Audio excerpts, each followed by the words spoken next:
Assalamualaikum warahmatullahi wabarakatuh. Halo teman-teman, kembali lagi di channel Kelas Calon Akuntan. Pada video kali ini, saya akan memberikan materi mengenai ruang lingkup akuntansi pada pengantar akuntansi. Silakan disimak ya teman-teman. Terdapat dua pembahasan yang akan kita bahas pada video kali ini. Pembahasan yang pertama yaitu bidang spesialisasi akuntansi. Dan pembahasan yang kedua, peranan akuntansi dalam masyarakat. Pembahasan yang pertama yaitu bidang spesialisasi akuntansi. Yang pertama ada akuntansi keuangan. Bidang ini berhubungan dengan masalah pencatatan transaksi untuk suatu perusahaan atau organisasi dan penyusunan berbagai laporan keuangan berkala dari hasil pencatatan tersebut. Laporan keuangan ini yang disusun untuk kepentingan umum dan biasanya digunakan pemilik perusahaan untuk menilai kinerja perusahaan dan manajer atau dipakai manajer sebagai pertanggungjawaban keuangan terhadap para pemegang saham. Hal penting dari akuntansi keuangan adalah adanya standar akuntansi keuangan atau SAK yang merupakan aturan-aturan yang harus digunakan di dalam pengukuran dan penyajian laporan keuangan untuk kepentingan eksternal. Standar akuntansi keuangan dimulai diterapkan di Indonesia tahun 1994, menggantikan prinsip-prinsip akuntansi keuangan 1984. SAK ini terdiri atas pernyataan standar akuntansi keuangan dan interpretasinya yang diberi nomor urut mulai dari nomor 1. Bidang akuntansi keuangan dibutuhkan oleh setiap organisasi, khususnya oleh organisasi besar yang diharuskan membuat laporan keuangan.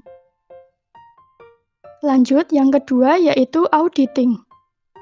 Auditing adalah suatu proses pemeriksaan independen terhadap suatu laporan keuangan. Tugas dan fungsi akuntan publik atau auditor dalam melaksanakan pemeriksaan yaitu memeriksa laporan keuangan dengan mengumpulkan dan mengevaluasi bukti-bukti yang mendukung catatan akuntansi dan laporan keuangan serta memberikan pendapat mengenai kewajaran atas laporan keuangan yang diperiksa tersebut. Sebetulnya, bidang ilmu auditing ini merupakan disiplin tersendiri terpisah dari ilmu akuntansi. Namun, auditing memiliki hubungan erat dengan akuntansi keuangan. Seorang auditor harus mematuhi standar auditing dan kode etik profesi yang ditetapkan oleh Ikatan Akuntan Indonesia.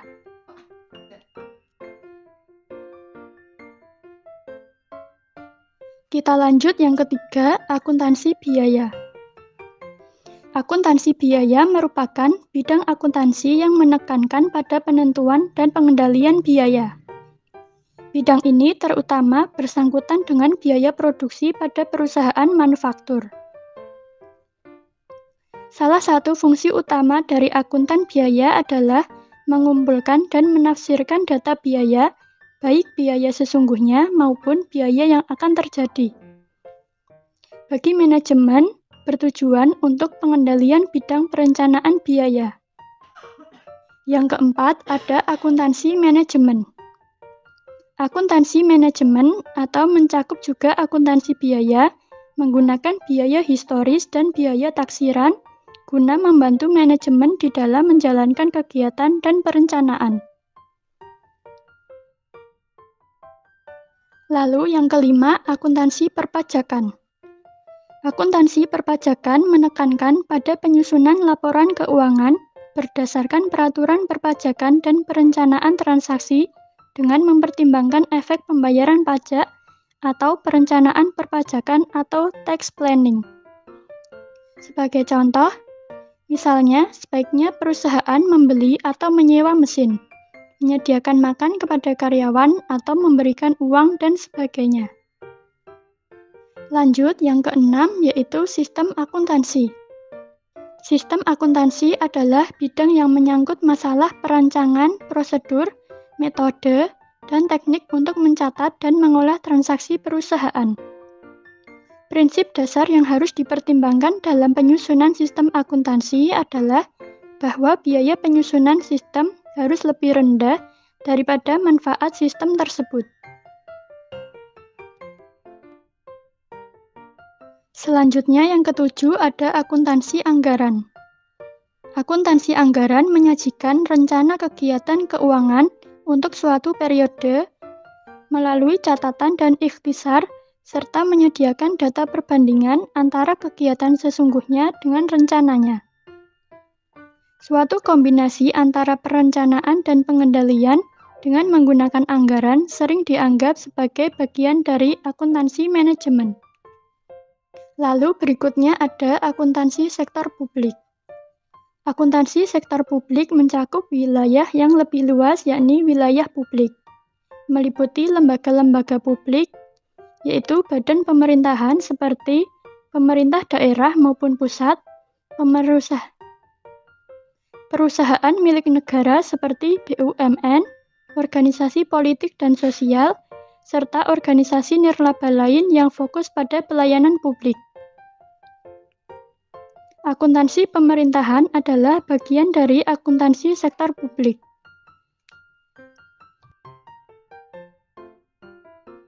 Lanjut yang ke-9 yaitu akuntansi pemerintahan. Akuntansi pemerintahan ini menekankan pada pencatatan dan pelaporan transaksi dari lembaga pemerintah atau lembaga sosial seperti rumah sakit, organisasi politik, masjid, sekolah, dan sebagainya. Suatu hal yang penting untuk diperhatikan dalam bidang ini adalah adanya peraturan perundangan yang mengikat unit-unit organisasi tersebut di atas. Standar ini telah disusun oleh Komite Standar Akuntansi Pemerintahan dan diwujudkan dalam Peraturan Pemerintah Nomor 24 Tahun 2005. BPK adalah salah satu wujud dari mekanisme akuntansi pemerintahan Indonesia. Lalu yang ke-10 ada akuntansi sosial. Akuntansi sosial merupakan bidang terbaru dalam akuntansi dan sulit untuk dijelaskan dengan singkat. Salah satu tugas dari bidang ini misalnya mengukur pola kepadatan lalu lintas sebagai bagian dari studi penentuan pemakai dana transportasi yang paling efisien, tidak hanya menyangkut fasilitas perdagangan saja, tetapi juga mempertimbangkan masalah lingkungan bagi masyarakat. Dan yang terakhir yaitu tata buku dan akuntansi. Tata buku adalah pencatatan data perusahaan dengan cara-cara tertentu.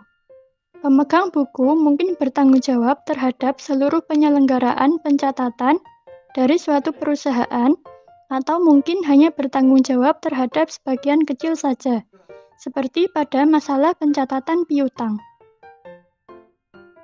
Kemudian pembahasan yang kedua yaitu peranan akuntansi dalam masyarakat.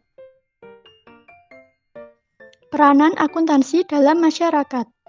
Pemakaian informasi akuntansi tidak hanya terbatas pada manajemen saja. Pemilik atau pemegang saham atau calon pemilik mengharapkan untuk diberitahu secara berkala mengenai profitabilitas atau kemampuan dan status keuangan perusahaan agar dapat melakukan penilaian terhadap investasinya. Kreditur dan pemasok membutuhkan informasi tentang keuangan dari perusahaan sebelum melakukan pemberian kreditnya. Berbagai instansi pemerintah pusat ataupun daerah membutuhkan laporan keuangan sehubungan dengan perpajakan seperti pajak penghasilan, pajak pertambahan nilai, pajak bumi dan bangunan, pajak pembangunan, dan sebagainya. Demikian materi dan penjelasan yang dapat saya sampaikan. Sampai bertemu di video pembahasan berikutnya. Sampai jumpa. Wassalamualaikum warahmatullahi wabarakatuh.